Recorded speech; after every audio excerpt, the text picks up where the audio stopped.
الفريم جنريشن لسه في البدايه وكل يوم بيتطور. البدايه كانت بعض كروت الشاشه وبعض الالعاب، دلوقتي بيشتغل على اي لعبه واي كارت شاشه، حتى كروت الشاشه الداخليه. كوبايه الشاي بتاعتك وتعالى اكلمك عن تحديث جديد هيخليك تعيش تجربه مختلفه تماما في كل الالعاب.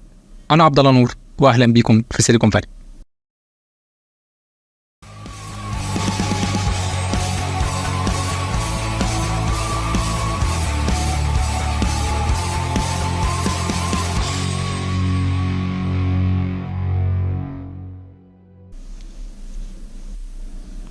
النهارده هكلمكم عن برنامج اللوسلس سكيلينج فريم جنريشن او الاختصار LSFG اللي هو برنامج البط. البرنامج مش جديد، البرنامج موجود من سنه 2019 بس اتضاف له اخيرا ميزه الفريم انتربوليشن اللي هي زي الفريم جنريشن. خلينا في الاول نعرف ايه الفرق بينه وبين الفريم جنريشن. الفريم جنريشن لازم يكون مدعوم من اللعبه نفسها، عكس الفريم انتربوليشن ممكن يشتغل على اي لعبه حتى الايميوليتور. الفريم جنريشن مش مدعوم على كل الاي بي يوز، عكس الفريم انتربوليشن ممكن يشتغل على اي كارت شاشه داخلي او خارجي. الفريم جنريشن بينفع لما يكون عندك سي بي يو بوتل نيك، عكس الفريم انتربوليشن بيزود شويه تحميل على السي بي يو والفي رام من 5 ل 20% حسب اللعبه.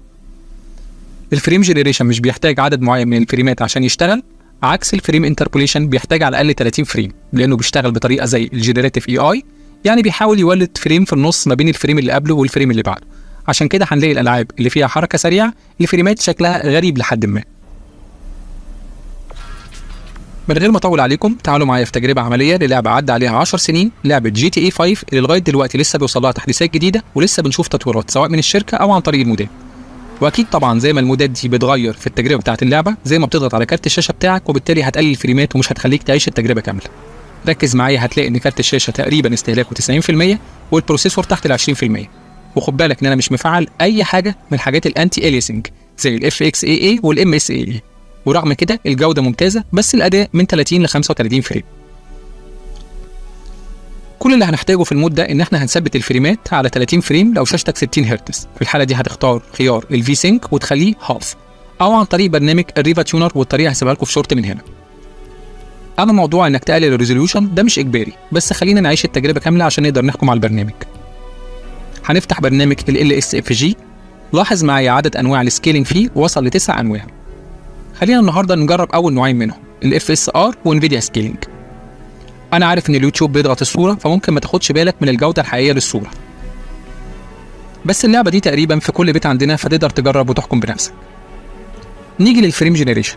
كل الخيارات دي تجريبيه، يعني ممكن تشوف ايه اللي هيحسن اللعبه اللي انت مشغلها وتفعله. اهم حاجه خيار الدرو FPS، لان برنامج MSI افتر بيرنر مش بيبين كل الفريمات من المود ده، بس انت هتحسها بفرق واضح مع اللعبه. وتاكد انك مفعل خيار LSFG، واخيرا اللحظه المنتظره هتضغط على سكيل. هيبتدي يعد معاك 5 ثواني عشان تختار اللعبه بتاعتك، ومبروك عليك 60 فريم.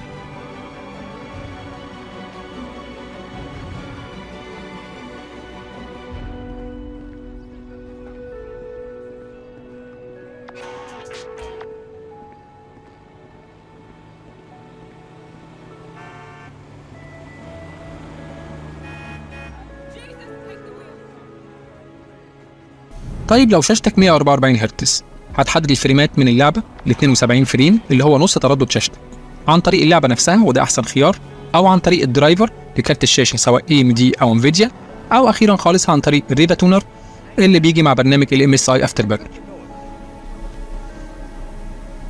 لاحظ الفريمات في الدايره الخضراء، وهنا اخترنا خيار FSR اب سكيلر، ولاحظ ان استهلاك البروسيسور زاد شويه لكن كارت الشاشه نزل معايا من 90 ل 60%. ولاحظ معايا برضو ان مع الحركه السريعه حواف الشاشه خصوصا تحت بتبقى مشوشه شويه.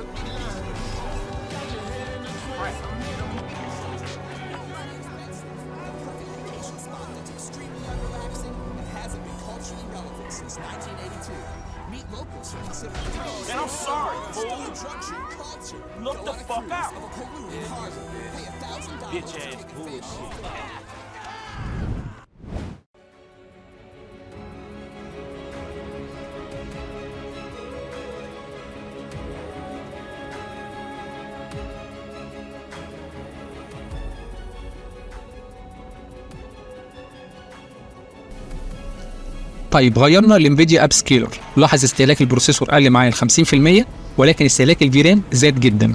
عشان كده التجربه هتفرق حسب الاعدادات، وكمان بيفرق من لعبه للتانيه. عشان كده محتاجين نشير احسن اعدادات لكل لعبه على جروب الفيسبوك سيليكون فالي هاب. خليني اجاوبك على شويه اسئله اكيد هتيجي ببالك. هل المود ده ممكن يدعم الاف اس ار 3؟ ده يعتبر لسه بدايه التحديثات خالص للفريم جنريشن، وهو دلوقتي بيدعم الاف اس ار 1، ولكن طبعا ممكن التحديثات الجايه يوصل ل 2 و3 كمان. طيب هل ممكن اشغل المود ده مع مود الفريم جنريشن اللي انا شغلته على اللعبه، زي مثلا لعبه ريد ديد ريديمشن من الحلقه اللي فاتت؟ ايوه، برضو مش هيحصل اي تعارض. في الاخر خليني اقول لك ان الحلقه الجايه هنتكلم فيها ازاي تسرع الهارد بتاعك اللي هو الاتش دي دي وتخليه اسرع من الاس اس دي عشان مشكله التقطيع في الالعاب. وهابي جيمنج.